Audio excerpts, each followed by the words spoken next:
Randolph disse que a prioridade é ouvir primeiro o Anderson Torres. É isso que a senhora deve realmente indicar, sinalizar nessa reunião da mesa da CPMI?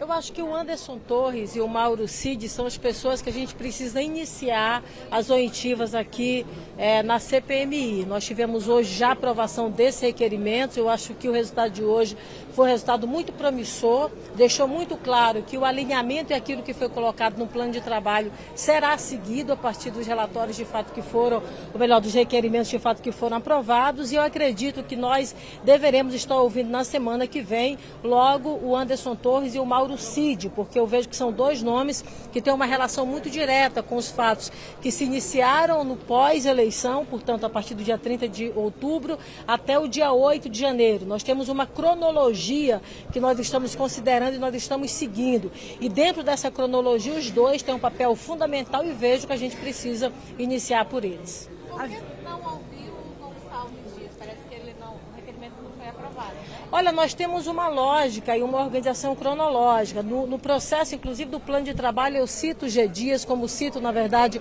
outras personalidades que julgo serem importantes. Talvez não agora, nessa primeira rodada, mas ouviremos. Nós temos 6 meses de trabalho, são 180 dias e nós seguiremos, na verdade, esse alinhamento.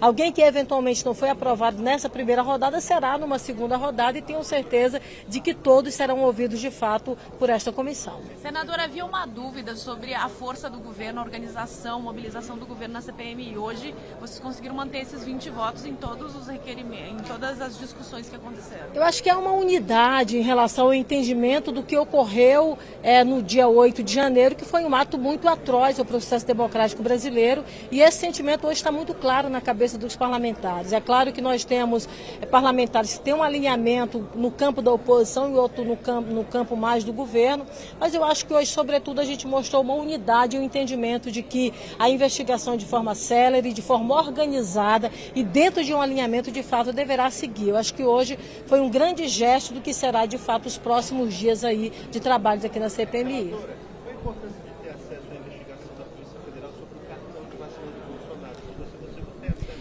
Olha, veja, nós inclusive tivemos hoje a aprovação de requerimentos nessa linha. Num primeiro momento, nas informações que nós estamos recebendo até o presente momento, são dados que constam no telefone do Mauro Cid, que nos levam a ter informações para além do cartão de vacinação.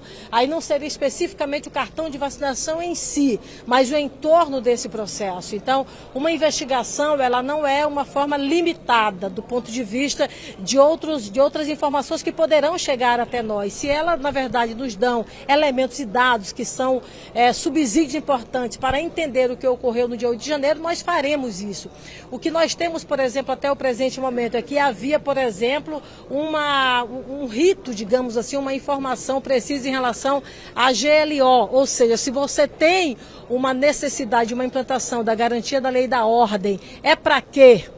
Qual a fundamentação disso? Isso não tem uma relação do ponto de vista da vacina, mas tem uma relação do ponto de vista do 8 de janeiro. E que, eventualmente, estava em um telefone que, numa primeira leva, foi motivada em relação ao cartão de vacinação. Então, são informações que nós não podemos deixar de ter na comissão. E elas, chegando até nós faremos a apuração, faremos a avaliação necessária e, a partir desses elementos, até buscar outras informações. Eu acho que foi um requerimento muito importante, que houve a necessidade de um ajustamento aí do ponto de vista de texto, mas é um requerimento que eu julgo fundamental para os trabalhos da comissão.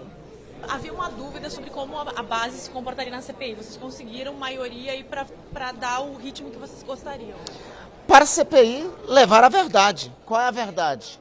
Ocorreu um ato no dia 8 de janeiro que foi parte culminante de um processo golpista, inaugurado no dia 30 de outubro, com o não reconhecimento do democrático resultado das eleições. Esse processo golpista tiveram etapas. Tiveram ocupação de rodovias, incitação na frente dos quartéis para um golpe de Estado, ato terrorista no dia 12 de dezembro, tentativa de bomba no Aeroporto Internacional de Brasília no dia 24 de dezembro e, finalmente, o dia 8 de janeiro, a ocupação das sedes da República e da Democracia, em qual o nosso governo também foi vítima. A CPMI agora segue o seu rito, o roteiro que foi apontado pela relatora Elisiane, para o esclarecimento desses fatos e para ficar, sobretudo, para a história, como se deu a tentativa de golpe de Estado de 8 de janeiro de 2023. Um dos primeiros a vir depor deve ser o Coronel Cid. Coronel Cid, o senhor Anderson Torres, o senhor Silvinei, ex-diretor-geral da Polícia Rodoviária Federal, são alguns dos nomes que estão no plano de trabalho da relatora e que constarão no programa, no roteiro que vai ser encaminhado. Mas é importante ouvir primeiro o Coronel Cid, depois dessa informação de que ele discutiu um golpe no grupo de WhatsApp. Certamente. O senhor Anderson Torres, em primeiro lugar, porque ele é o liame entre o não reconhecimento do resultado das eleições, a ocupação das estradas, os movimentos golpistas que antecederam o 8 de janeiro, e ele é presente também no próprio dia 8 de janeiro. Da mesma forma também o Coronel Cid, visto que inclusive no celular dele se encontrava a estratégia golpista que procurava ser desenhada nos dias que antecederam a posse do presidente Lula. Perfeito? Aproveitando a oportunidade, você claro. pode comentar a permanência da Daniela Carneiro no governo? Ela teve uma reunião? Não, assim, não teve reunião, assim, não tem assodamento sobre isso.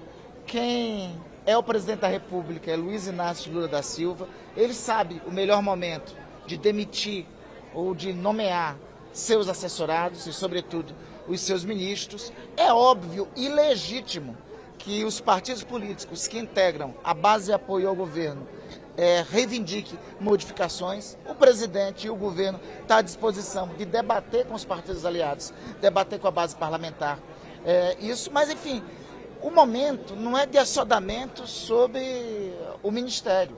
O governo não fará nada assodadamente. O governo do presidente Lula está à disposição de dialogar com o parlamento e, sobretudo, com a base aliada. Mas não tem expectativa de fazer nada assodadamente, sobretudo em respeito à ministra Daniela, que teve uma contribuição fundamental para a eleição do governo do presidente Lula. Você acredita que se houver essa troca de ministros no turismo, União Brasil vai realmente ter um pouquinho mais de força para o governo aqui no parlamento?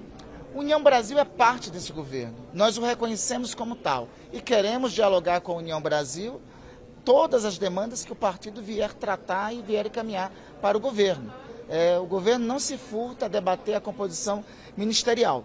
Só o momento, quem define de como isso ocorrerá e de quando ocorrerá é o presidente da República. Mas, líder, no bastidor se fala que o presidente está discutindo se é o momento, daqui uma semana, 2 semanas, de fazer uma reforma ampla para depois não ser de novo provocado a trocar algum ministro. Isso pode acontecer? Como você disse, é bastidor.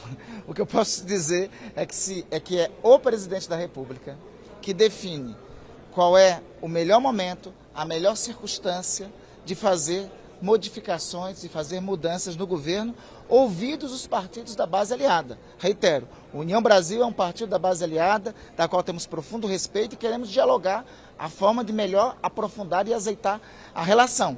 Mas o momento disso, a circunstância e o encaminhamento, quem dá é o presidente que foi eleito, que é Luiz Inácio Lula da Silva. Senador, tá bom? mais um outro tema. Pois não. A retomada do Minha Casa Minha Vida está na pauta do plenário. Qual a expectativa, presidente? Aprovar para nós podermos possibilitar 2 milhões de brasileiros, até 2026, poder ter sua casa própria.